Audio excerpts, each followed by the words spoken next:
You're not supposed to run 982 in high school. That's not a fast time, that's a pro time. That's a make Olympic final time. A win Diamond League meets time. And yet, this season, Maurice Gleason, a high school senior, beat Christian Coleman and clocked 9.82 seconds in 2 different 100-meter races. Let that sink in. 9.82 at just 18 years old. To start off, let's play a game. Can you guess? Is it the Texas High School 100-meter finals or maybe the 2014 NCAA finals? To start off, let me show you who won. 9.97 and 9.92. Me personally, I'm taking 9.92 right now. Okay, second, 10.01, 10.02. Okay, no clue. Number 3, 10.07 and 10.16. Still no clue, but not a lot of depth on the right side, but I don't know. Let's see. Number 4, 10.12, 10.17. It is way too hard to tell here, so I'll just show you until number 6. Make your guess, write it in the comments, either right or left. Some of you already probably knew, but the right side was the Texas 100-meter finals and the left side was the 2014 NCAA finals. Something is happening to high school track. Call it what you want. A golden era, a super spike revolution, an arms race of coaching, recovery, NIL deals and social media fame. But I call it what it is. Trackflation. Trackflation is all our fault. There's people that have said 10 threes rolled. What if I told you this was Middle school. The standards in high school track and field are inflating so fast, it's hard to tell what's real anymore. A 10.3 used to make you a legend. Now, you might not even make your state final. A 150 used to earn you a full ride. Now, coaches barely blink.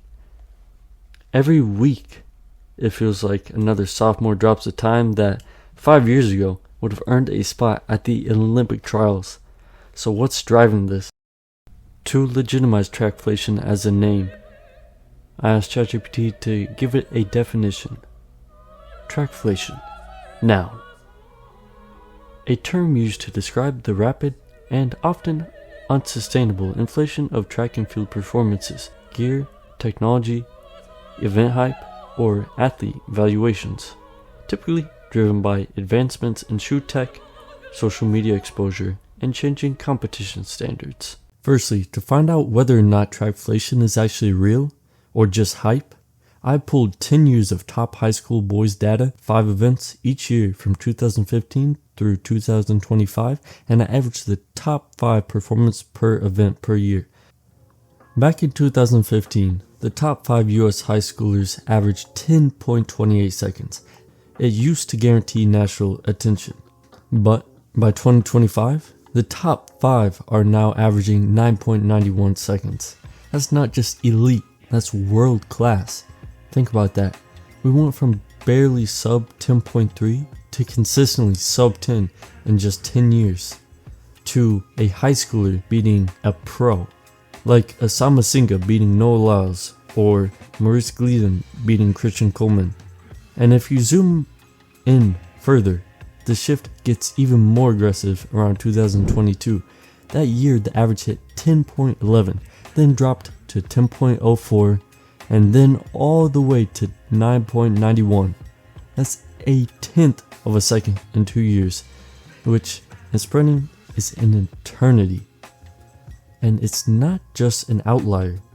In 2025, 2 athletes reportedly clocked 9.82. That used to be pro final territory. Now it's high school. Next, the 200. This one's interesting. In 2015, top 5 averaged around 20.57. 2025, 20.34. Now, that drop around 0.2 of a second doesn't sound insane at first, but remember, in the 200, a tenth of a second still matters, especially when these guys are 17 or 18. And you must remember that around 2015 and 2016 season, That's when Noah Lyles and Michael Norman were blazing the track, which heavily skews the averages. So you don't need to run sub 20 to stand out yet, but it's coming. On to the 400. In 2015, the top 5 averaged 45.82. In 2025, they're averaging 45.35. Now this one surprised me, especially because Quincy Wilson dropped 44 last year and has been consistently dropping 45s.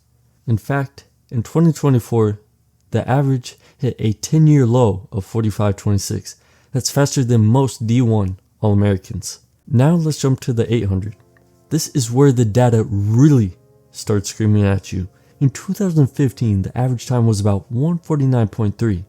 2025, 146.6. That's nearly a 3-second drop in a middle distance race. That is huge. To give that context, in the early 2010s, a high schooler running 148 would be a once-in-a-decade phenom. In 2025, you might have 3 guys in your regional final under 148. And here's what's even crazier. This drop has mostly come just in the last 3 years. In 2022, the average was 147, and every year since then, it's gotten even faster. Finally, the 1600. Back in 2015, top 5 average was 404.08. By 2025, 358.81. The sub 4 minute mile, once the holy grail, is now basically the price of admission to the national athlete. And remember, this isn't just one kid going sub 4. This is the average of the top 5. That means, on average, more than 5 guys a year are breaking a barrier that once defined generational greatness. And in 2023, it got even crazier. The average hit 357.3. That's NCAA top 10 type stuff. So yes, in the distance events too, Trackflation is showing up. Maybe not as viral, but just as real. So from this data, when did the acceleration start? What's really interesting is that for most of these events, the biggest drop comes after 2022. That's when you start seeing multiple year dips in every event.